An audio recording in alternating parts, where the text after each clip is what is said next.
Estamos en Éxodo capítulo 27. Hemos estado estudiando el tabernáculo, todos los muebles que hay en él, cómo se confeccionó, cómo Dios mandó a Moisés que lo hiciera exactamente como le había dicho. Estamos viendo cómo el tabernáculo fue idea de Dios porque Dios quería habitar en medio de su pueblo. Dios todavía quiere habitar en medio de su pueblo, ¿verdad? Dios de hecho habita en medio de su pueblo. El salmista nos dice que Dios habita en las alabanzas de su pueblo. Entonces cuando nos reunimos para alabar a Dios, para adorar a Dios, para glorificar a Dios, Dios está presente. Dios está presente en esta noche aquí entre nosotros hoy, ¿verdad? Y siempre, recuerden, el tabernáculo se llamaba el tabernáculo de congregación. ¿Por qué? Porque ahí era donde se congregaba el pueblo de Israel a llevar sus ofrendas, a llevar los sacrificios, los días de fiesta. Ahí el tabernáculo era el centro de todo lo que pasaba en el pueblo de Israel. No es como, ¿cómo lo diré? No es como ahora que el ir a la iglesia es como una más de las actividades que tenemos que llevar a cabo a través de la semana, ¿verdad? Casi tenemos que agendarlo, ¿verdad? Tenemos que decir este domingo voy a la iglesia, o este martes, o este miércoles, tenemos que ponerlo en nuestra agenda, ¿verdad? Tiene que ser, es como una más de las actividades que hacemos. En el tiempo de Israel, en el tiempo del tabernáculo, el tabernáculo era el centro de toda la vida de los israelitas. Y vamos a ver, cuando veamos cómo puso el Señor el tabernáculo en medio de todas las tribus, todo iba hacia el tabernáculo.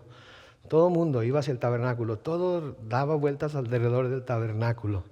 Llegó el tiempo en el que Israel se apartó de los caminos que Dios le había dicho que siguiera, pero el propósito de Dios era que todas las actividades, todo fueran hechas de tal manera que acercaban a la gente a Él, al lugar en donde Él estaba.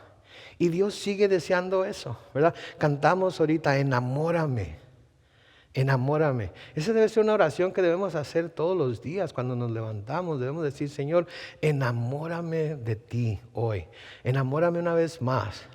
Si hablamos mucho del romanticismo, hoy es el día del amor, ¿verdad? Y de lo que se trata es de que los enamorados se regalan, se hacen regalos, se dan tarjetas, se mandan flores, salen a citas, etcétera, etcétera. ¿Y por qué es? Es para tratar de fomentar más la unión el uno con el otro. De eso es lo que se trata. Bueno, pues cuando clamamos a Dios, enamórame de ti, eso es en realidad lo que estamos pidiendo. Que nuestra relación con Él y nuestra relación de amor con Él sea más estrecha. Que lo deseemos, que queramos estar con Él, que deseemos escuchar su voz, que deseemos que nos toque en lo más profundo de nuestro ser, que deseemos que podamos sentir su presencia. Eso es lo que quiere decir, es más que una canción nada más, es más que un sentimiento, es algo que debemos anhelar en nuestro corazón, porque eso es lo que Él anhela por nosotros.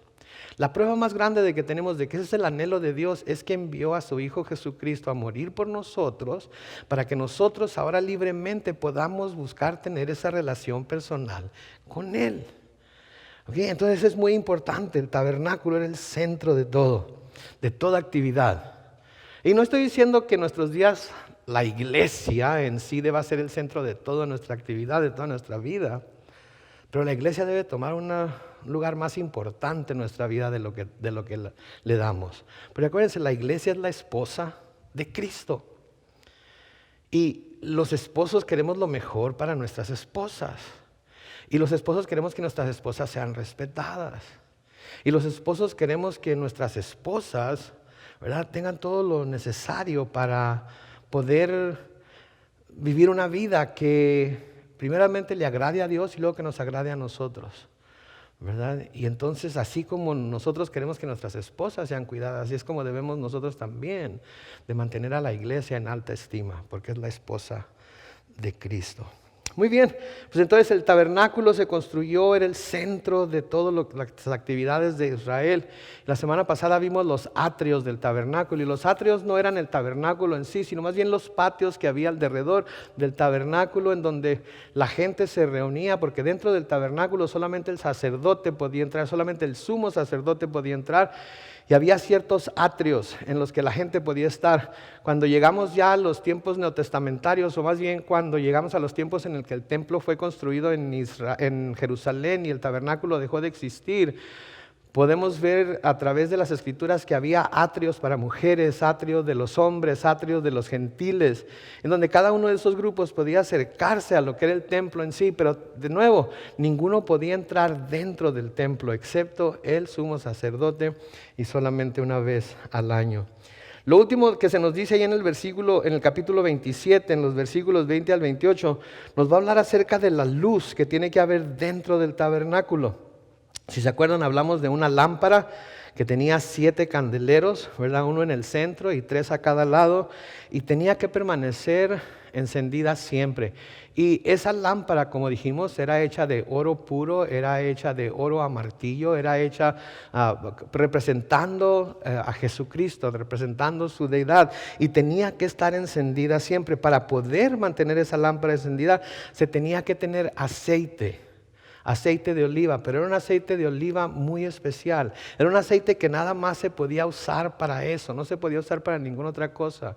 Y el aceite de oliva se logra obtener de las aceitunas, el más puro, cuando es machacado, cuando es prensado, cuando es aplastado juntamente con toda la aceituna es aplastada y toda se machaca, se muele hasta que se convierte en aceite. Y es el aceite más puro que se puede obtener, y ese es el aceite que Dios ordena que se tenga aquí. Noten ahí, en el capítulo 27 de Éxodo, en el versículo 20 dice: ordenarás a los hijos de Israel que traigan aceite puro de oliva para las lámparas, para que éstas ardan continuamente. Entonces, cuando habla de continuamente, quiere decir que siempre debían estar prendidas, siempre debían estar encendidas. No había un tiempo en el que no podían estar encendidas.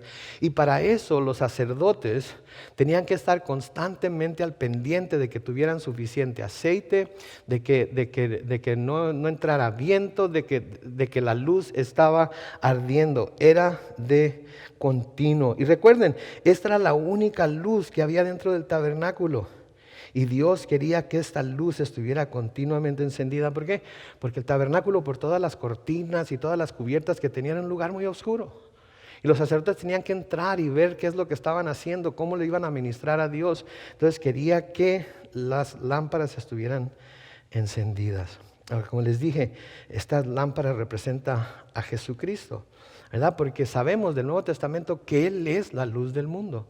El mundo está en tinieblas. Ahorita mismo el mundo está en tinieblas. Vemos lo que está sucediendo en Estados Unidos, vemos lo que está sucediendo en México, vemos lo que está sucediendo en muchos otros países y especialmente en el Medio Oriente. Y vemos que el mundo está en tinieblas. La gente está en las tinieblas. Cree que porque puede ver está en la luz, pero puede ver las cosas físicas nada más. No alcanza a ver las cosas espirituales, ni siquiera se preocupa por las cosas espirituales y pudiera muy bien tropezarse con ellas, pero no las reconoce porque sus ojos están cegados, porque la luz de Cristo no ha brillado en ellos. Cuando la luz de Cristo brilla en nosotros es cuando nos empezamos a dar cuenta de todas las cosas que están pasando en todo lugar y nos damos cuenta de por qué están pasando y de por qué están pasando como están pasando. ¿Por qué? Porque el mundo está bajo el control del maligno. Porque el mundo está en las tinieblas, ¿sí? Pero Jesús vino a proveer luz. Sí, Jesús vino a proveer luz. En una ocasión, el Señor les dijo, lo podemos leer en Juan, capítulo 8 y el versículo 12. Les dice: yo soy la luz del mundo. El que me sigue, noten, el que me sigue no andará en tinieblas, sino que tendrá la luz de la vida. Y cuando dice tendrá, está hablando de un tiempo presente, perfecto, o sea que siempre tendrá la luz de la vida. Pero la condición para tener esa luz de la vida es ser seguidor de Cristo. Si no se está siguiendo a Cristo, no se puede tener esa luz. Si no estamos siguiendo sus pisadas, si no estamos siguiendo sus enseñanzas, si no estamos siguiendo sus palabras, esa luz no brilla sobre nuestros ojos. Y nos engañamos y creemos que estamos siendo alumbrados por esa luz si no estamos siguiéndolo de continuo. En otra porción de la Escritura, en el mismo Evangelio de Juan, en el capítulo 9 y el versículo 5, el mismo Jesucristo dijo: mientras yo estoy en el mundo, soy la luz del mundo.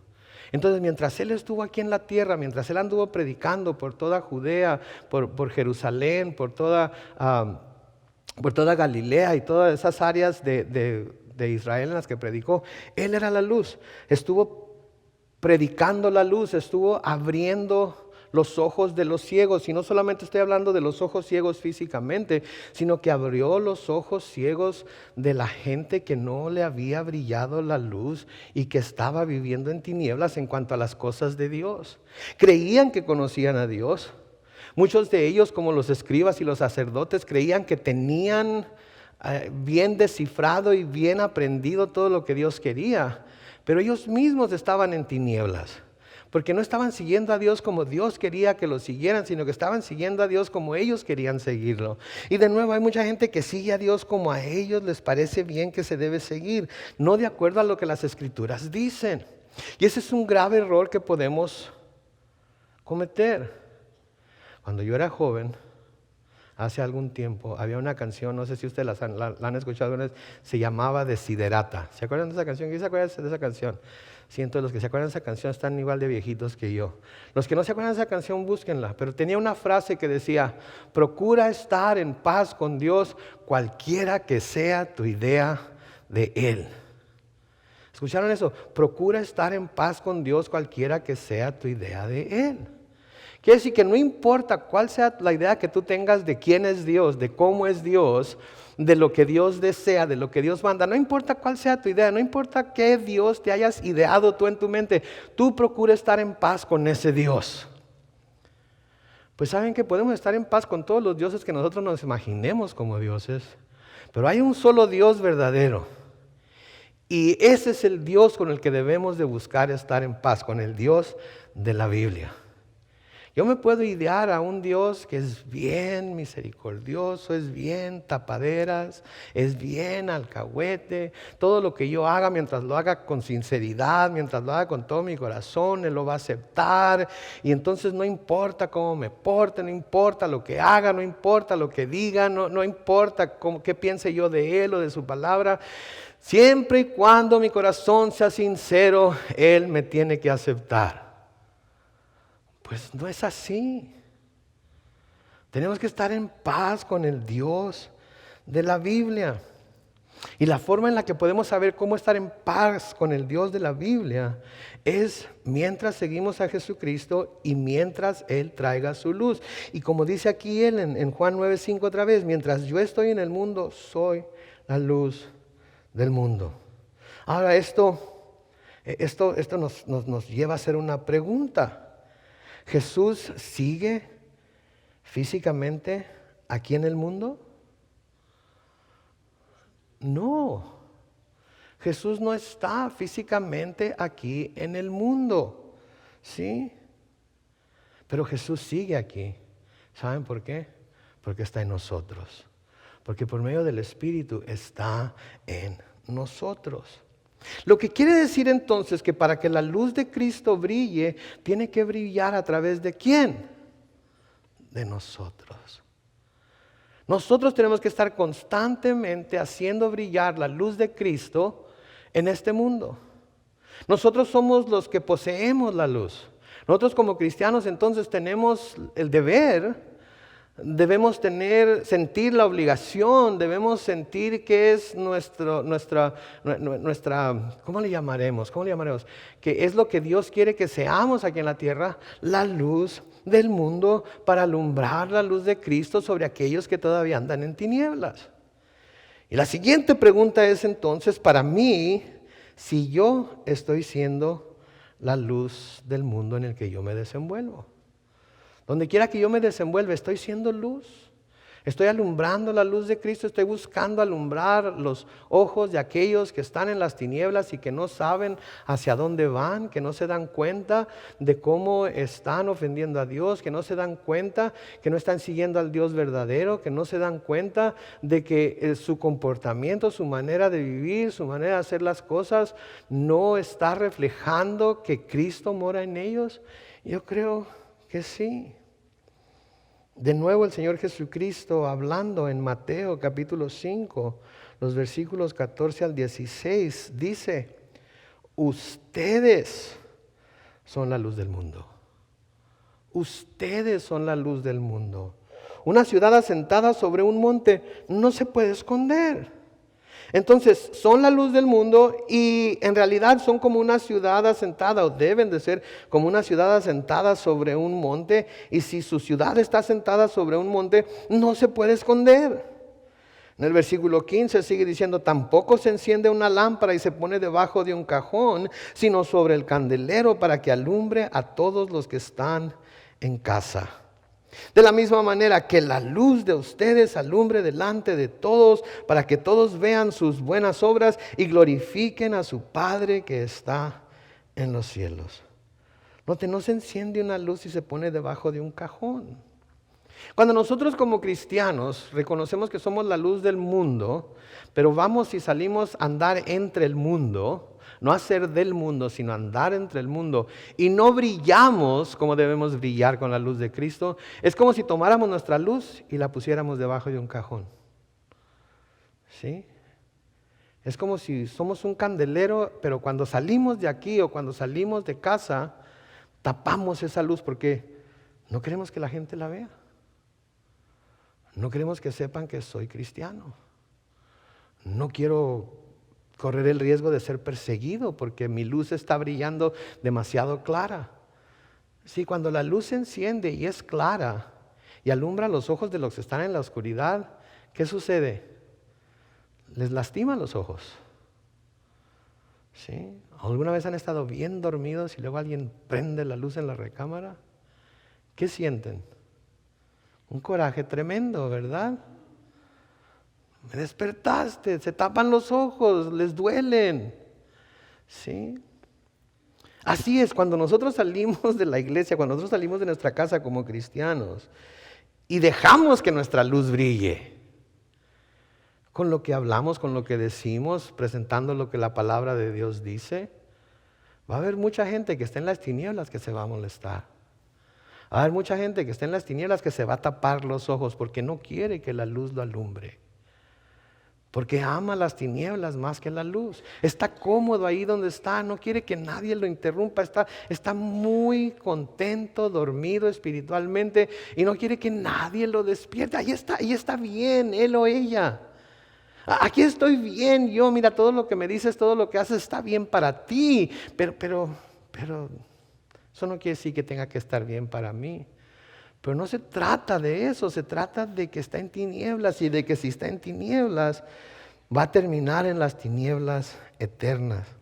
De manera que nosotros debemos de dejar que nuestra luz brille delante de todos, no importa quiénes sean. No importa que quieran que brille o no, no se trata de que ellos quieran que brille, se trata de que nosotros debemos hacerla brillar. ¿Para qué? Para que todos vean nuestras buenas obras. Ahora noten cómo hacemos brillar nuestra luz. Parte de cómo hacemos brillar nuestra luz es por medio de nuestras buenas obras. Portándonos bien, haciendo el bien a todos, tratando bien a todo mundo. No menospreciando a nadie, no haciendo a nadie menos, no andar de criticones, no andar de chismosos. Buenas obras, cosas que sabemos que son buenas. Y hacemos esas buenas obras y brilla nuestra luz. Y cuando esas buenas obras hacen brillar nuestra luz, ¿qué sucede? Nuestro Padre que está en los cielos es glorificado, aún por aquellas personas que no quieren que nuestra luz brille en sus ojos. Porque se rascan la cabeza y dicen: Chihuahua, hombre, pero y esta, ¿por qué se porta así? ¿Qué tendrá? ¿Qué hará? ¿Qué habrá? ¿Qué es lo que le ayuda a él o ella a vivir de esa manera? ¿Qué es lo que le ayuda a él o ella a hacer lo correcto, aun cuando todo va en contra de él o ella? ¿Qué es? Es el Señor Jesucristo morando en nosotros y es Él que nos da la ayuda para brillar todo el tiempo. Porque así como la lámpara en el tabernáculo tenía que estar ardiendo continuamente, nosotros, nuestra luz también debe estar ardiendo continuamente. ¿Sí? No podemos apagarla, no debemos dejarla que se apague, no podemos cubrirla con un cajón, no podemos meterla debajo de la cama. No es lo que Dios nos manda hacer. Y de nuevo, ¿cómo es que hacemos brillar nuestra luz?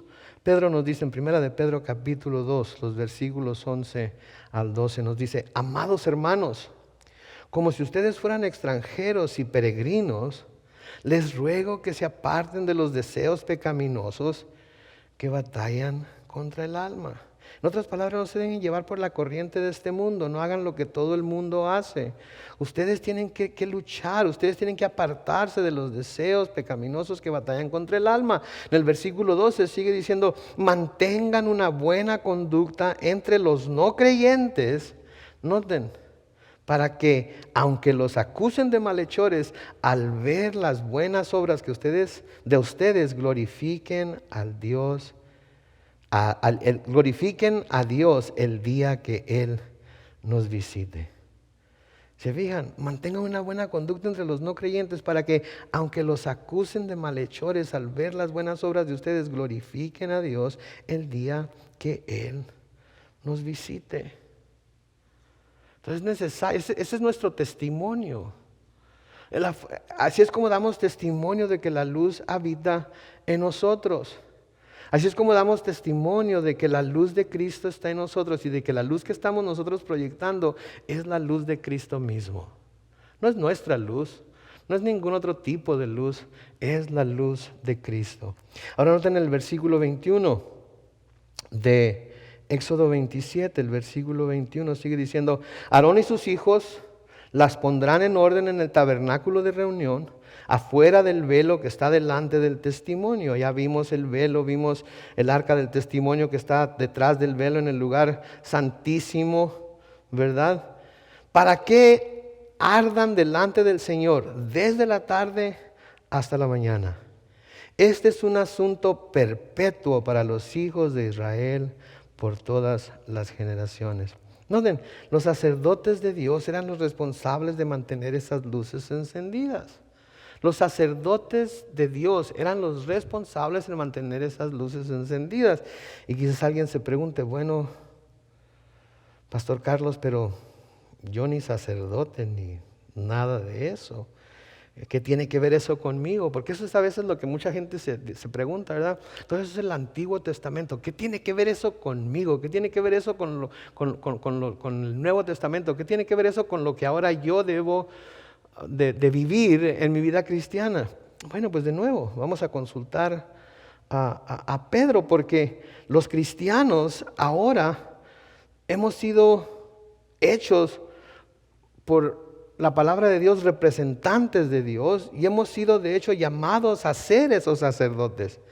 En 1 de Pedro capítulo 2 y el versículo 9 se nos dice: pero ustedes, Pedro está hablando a la iglesia, ¿ok? Pedro está hablándole a la iglesia aquí. Y sabemos que la iglesia consiste de ¿quién? Nosotros, ¿sí?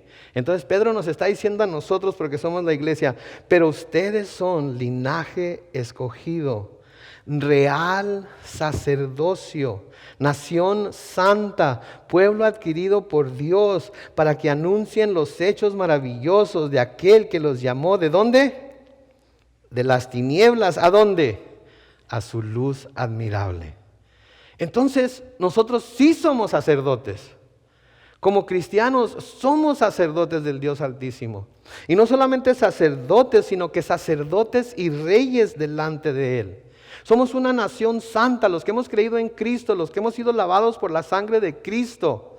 ¿Sí? Somos una nación santa, somos un pueblo escogido, somos sacerdotes reales del Dios Altísimo. Pero no es para que nos sintamos los papás y mamás de los pollitos, o para que nos sintamos más santos y más justos que el resto del mundo, para que nos sintamos como que tenemos una posición especial, sino que hemos sido llamados a ser sacerdotes, a ser una nación santa, para que anunciemos los hechos maravillosos de aquel que nos llamó de las tinieblas en las que nosotros en una ocasión nos encontrábamos, a su luz admirable. De nuevo, así es como hacemos brillar la luz de Cristo. Ahora, yo sé que muchos de nosotros no nos consideramos sacerdotes, no se consideran sacerdotisas, pero de acuerdo a la palabra de Dios, eso es exactamente lo que somos. De acuerdo a la palabra de Dios, así es como debemos vivir nuestra vida, como sacerdotes de Dios. Entonces tenemos una gran obligación, no de enseñorearnos de toda la gente como lo hacen los sacerdotes, ¿verdad? No llamando a la gente a que nos bese el anillo o que se hinque delante de nosotros para nosotros perdonarles sus pecados o darles la bendición. No, sino que nosotros representamos a Cristo para ellos, hacemos brillar la luz de Cristo que mora en nosotros delante de ellos para que de alguna manera sus ojos sean abiertos y esa luz brille delante de ellos y puedan ver el camino correcto hacia Dios y poder tener esa paz con Dios que es necesario tener a través de Cristo Jesús, porque sin esa paz con Dios, la gente va a ser condenada a un infierno eterno. ¿Sí? Pero debemos de diariamente levantarnos con ese pensamiento: soy un sacerdote, soy una sacerdotisa de Cristo. Y tengo que vivir mi vida hoy de tal manera que la luz de Cristo, esa luz que debo mantener encendida continuamente, brille ante los ojos de toda persona con la que yo me encuentre hoy. Sea cristiana o no sea cristiana, pero especialmente si no es cristiana. Tenemos que ser una luz que está constantemente encendida, pero no escondida. No podemos esconder esa luz. Es más, si escondemos esa luz debajo de un cajón, ¿qué pasa si ponen una vela debajo de un cajón? ¿Qué pasa? Se apaga.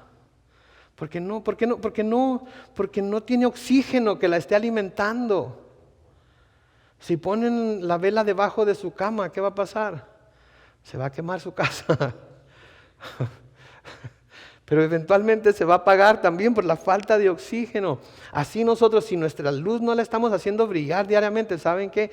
Poco a poco va menguando y termina apagándose y de repente ya no estamos dando luz en ningún lugar, de ninguna forma, a ninguna persona. Y sí, nuestra vida es mucho más fácil de esa manera, porque no estamos ofendiendo a nadie. Porque no estamos haciendo nada para caerle gordo a nadie, porque todo el mundo está dormido, todo el mundo está en su sueño, todo el mundo está viviendo como quiere vivir, como la luz no está brillando, no hay nada que lo incomode. Mis hermanos, no hubo lugar a donde Cristo fuera que no incomodara gente. Por eso numerosas veces vemos que tuvo que salir huyendo, tuvo que salir corriendo, tuvo que salir escondiéndose. A los apóstoles los vemos constantemente siendo echados fuera de las ciudades, siendo juzgados, siendo azotados. ¿Por qué? Porque inquietaban a la gente, incomodaban a la gente. El Sanedrín los miraba como aquellos que habían venido a poner de cabeza al mundo. Pero no estaban poniendo de cabeza al mundo, sino que los que creían por sus palabras estaban finalmente cayendo sobre sus pies y estaban viendo al mundo y la vida como debería verse. Pero aquellos que no reciben la palabra nos ven como aquellos que estamos poniendo de cabeza todo. Ay, ahí viene este cristiano, ahí viene este aleluya, y va a empezar a hablar de su Cristo, y va a empezar a hablar de su iglesia, y va a empezar a hablar del evangelio, y va a decirnos que tenemos que orar antes de comer, y va a hablarnos del pecado, y va a hablarnos de esto. Todo el mundo se incomoda. ¿Saben cuál es mi reacción a que el mundo se incomode porque la luz de Cristo brilla en sus ojos? ¿Y qué? ¿Cristo se quedó callado? No, siguió hablando hasta que lo mataron. ¿Los apóstoles se quedaron callados? No, siguieron hablando hasta que lo mataron. Los mataron. ¿Por qué nos quedamos callados nosotros entonces? Nosotros que no tenemos ni la mitad de probabilidades de ser perseguidos hasta la muerte como todos ellos fueron. ¿Por qué nos quedamos callados? ¿A qué le tenemos miedo? ¿A que ya no nos inviten a la cena de Thanksgiving? ¿A que ya no nos traigan regalos en Navidad?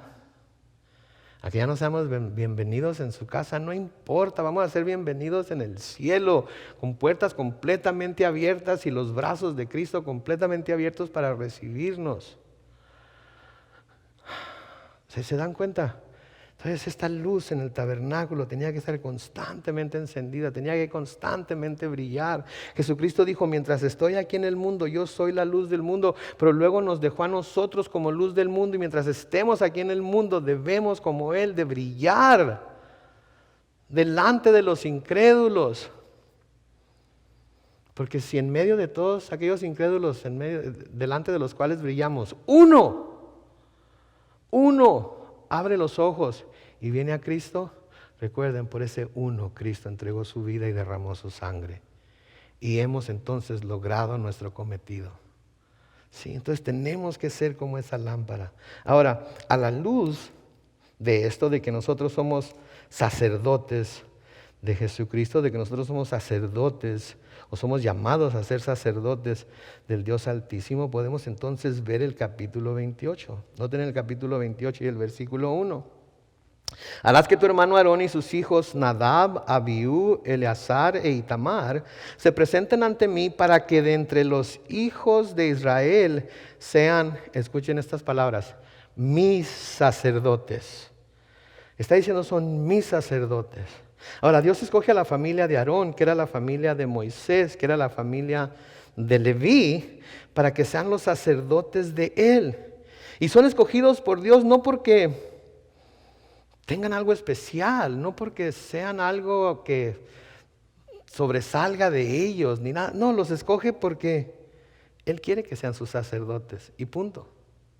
Porque nosotros podemos pensar, bueno, pero Dios nunca me escogería a mí para ser sacerdote. Dios, y entiendo lo que Pedro dice, pero Pedro lo está diciendo de gente verdaderamente espiritual. Pedro lo está diciendo de gente que en realidad está metida en la Biblia, que está metida en la iglesia, que se está completamente vendida o dada o entregada. ¿Sí? Y eso es lo que todos nosotros debemos ser como cristianos. Eso es lo que un sacerdote es. Alguien que está entregado, vendido completamente al servicio de Dios. Por eso los llama mis sacerdotes y los escoge porque Él quiere que sean sacerdotes. Así es que a nosotros nos escoge porque Él quiere que nosotros seamos sacerdotes. Porque Dios llama a quien llama, porque Él quiere llamarlo. No porque tengan algo especial. La decisión de llamar a alguien a servirle a Él en la capacidad que sea que Dios quiera que le sirvan, es solamente de Dios. Nosotros podemos aspirar a tener cierta posición en yo creo que yo soy llamado a ser pastor. Ok, qué bien. Busca el rostro de Dios, busca consejo en otras personas, estudia, prepárate y Dios te va a revelar si eso es lo que debes estar haciendo. Ay, me encantaría cantar en el grupo de alabanza. Muy bien. Éntrale. Dios te va a revelar si eso es lo que debes de hacer o no. Dios te va a ayudar a escucharte tú mismo, tú misma. Y vas a tener que ser honesto contigo mismo, contigo misma y decir, creo que aquí es donde debo estar o definitivamente no es donde debo estar. Pero mientras no te avientes al ruedo, ¿cómo lo vas a saber? ¿Sí? De la misma manera Dios nos llama a nosotros a servirle en la capacidad que sea, pero es decisión de Él. Ahora el versículo 2 les dice, harás vestiduras sagradas para tu hermano Aarón que le confieran honra y hermosura. Sagradas quiere decir santas. Estas vestiduras entonces eran únicamente para el uso del sacerdote. No se debían usar para ninguna otra cosa. No eran para andar en la calle, no eran para irse de fiesta, no era para presumir, era para el uso del sacerdote. Y era algo que le iba a conferir al que se las pusiera, honra y hermosura. No quiere decir que al ponerse estos vestidos el sacerdote de repente se iba a ser el hombre más guapo del mundo, sino que los vestidos iban a hacer que se viera hermoso. ¿Sí? Los vestidos eran lo hermoso. Las vestiduras eran lo que conferían honra y hermosura. Saben, nosotros somos hermosos delante de Dios. Quizás no delante de mucha gente. Quizás no delante de ni nosotros mismos. A lo mejor nos vemos en el espejo y no nos gusta lo que vemos. La mayoría de nosotros así somos de inseguros, ¿no es cierto? Nos vemos y el espejo nos muestra todo lo que está mal con nosotros. Pero Dios nos ha vestido con algo que nos hace hermosos delante de Él, que nos confiere honra y hermosura delante de Él. No son vestidos especiales como los que tenían los sacerdotes. ¿Saben qué es nuestra vestidura? Cristo es nuestra vestidura. Dios nos ha vestido en Él. Dios nos ha cubierto con Él. Y cuando nos ve a nosotros, nos ve hermosos. ¿Por qué? Porque está viendo a su Hijo Jesús, que nos está vistiendo a nosotros, nos está cubriendo a nosotros. ¿No me creen? Por si acaso. Gálatas capítulo 3, versículos 27 y 28. Dicen, porque todos ustedes, los que han sido bautizados en Cristo, están revestidos ¿de qué? De Cristo. Todos nosotros estamos revestidos de Cristo. Los que hemos creído en Él estamos vestidos de Cristo, estamos revestidos de Cristo. Y nos dice en el versículo 28, ya no hay judío ni griego, no hay esclavo ni libre, no hay varón ni mujer, sino que todos ustedes son uno en Cristo. Así como las vestiduras del sacerdote conferían honra y hermosura al sacerdote, así como las vestiduras del sacerdote eran sagradas, eran separadas, eran santas únicamente para el uso del sacerdote, así Cristo, nosotros hemos sido revestidos con Cristo y el Señor nos ve a nosotros revestidos con Él y nos ve cómo nos ha conferido esta vestimenta, honra y hermosura. Y no importa de dónde seamos, no importa nuestra nacionalidad, no importa nuestro grupo étnico, no importa si somos hombres o mujeres, todos somos uno en Cristo. De manera que todos somos hermosos para Dios cuando estamos en Cristo. No importa lo que nosotros veamos en el espejo, no importa lo que nos digan los demás. Ahora, la opinión que debe importar para nosotros es la opinión ¿de quién? De Dios. Y si Dios piensa que ustedes son hermosos para Él cuando están en Cristo, ¿quién soy yo para decir que no lo son? Y el otro lado de la moneda es lo mismo. Si Dios piensa que yo soy hermoso vestido en Cristo, ¿quién son ustedes para decir que no lo soy? Aparte de que el hombre es como el oso, entre más feo, más hermoso.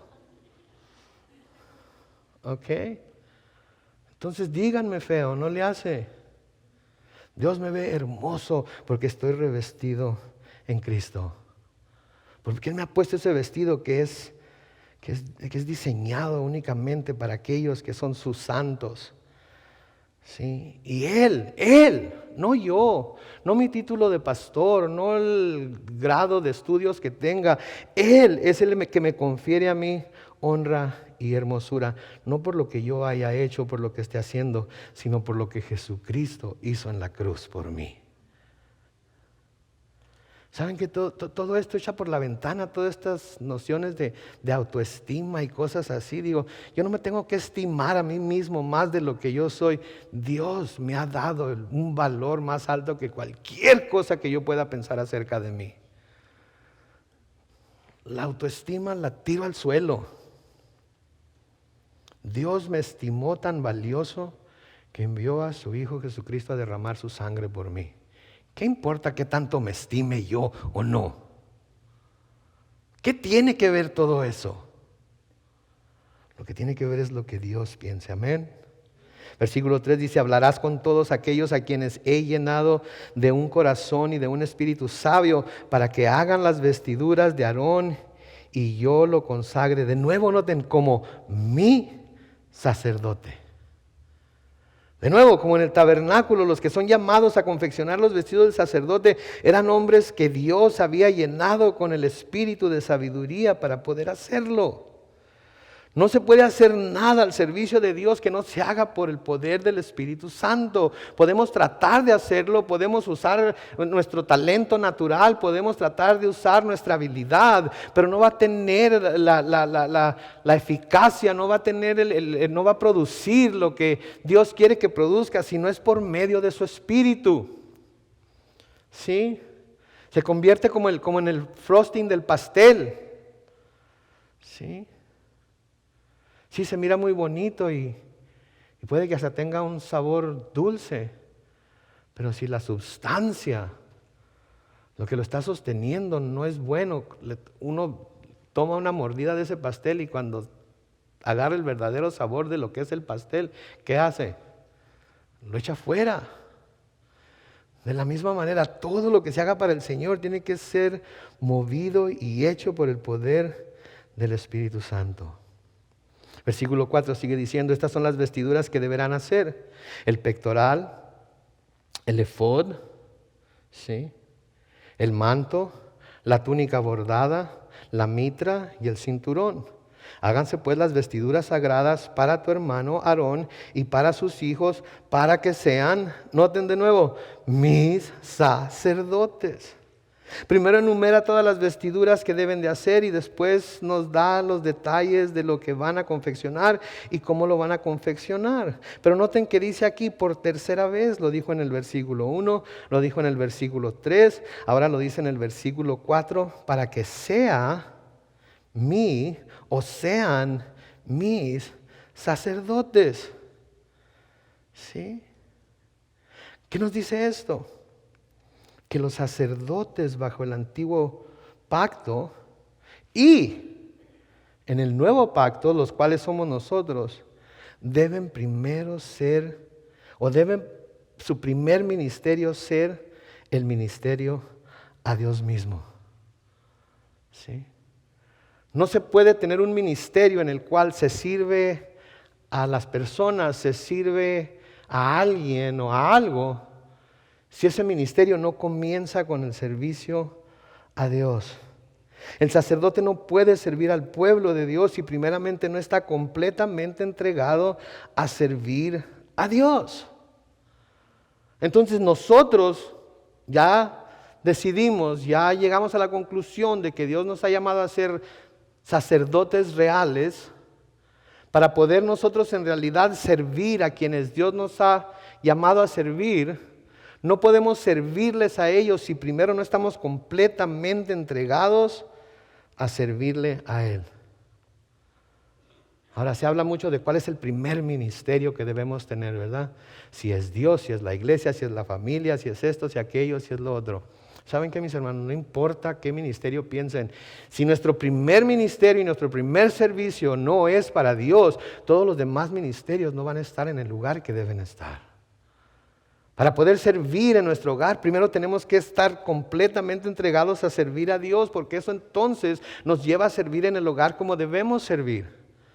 Para servir en nuestro trabajo debemos primeramente estar entregados a servir a Dios, porque si no estamos entregados a servir a Dios, nuestro ministerio en el trabajo no va a poder llevarse a cabo como debe llevarse. Para servir en nuestra escuela, para servir en nuestra iglesia, si no estamos primeramente entregados al servicio de Dios, nuestro ministerio no está siendo efectivo, no está teniendo el éxito que pudiera tener. ¿Por qué? Porque hay algo que estamos poniendo como digno de nuestro servicio antes que Dios. Por eso cuando el Señor Jesucristo le encomienda a Pedro sus ovejas, ¿se acuerdan qué le pregunta primero? Pedro, ¿me amas? Alimenta mis ovejas. Pedro, ¿me amas?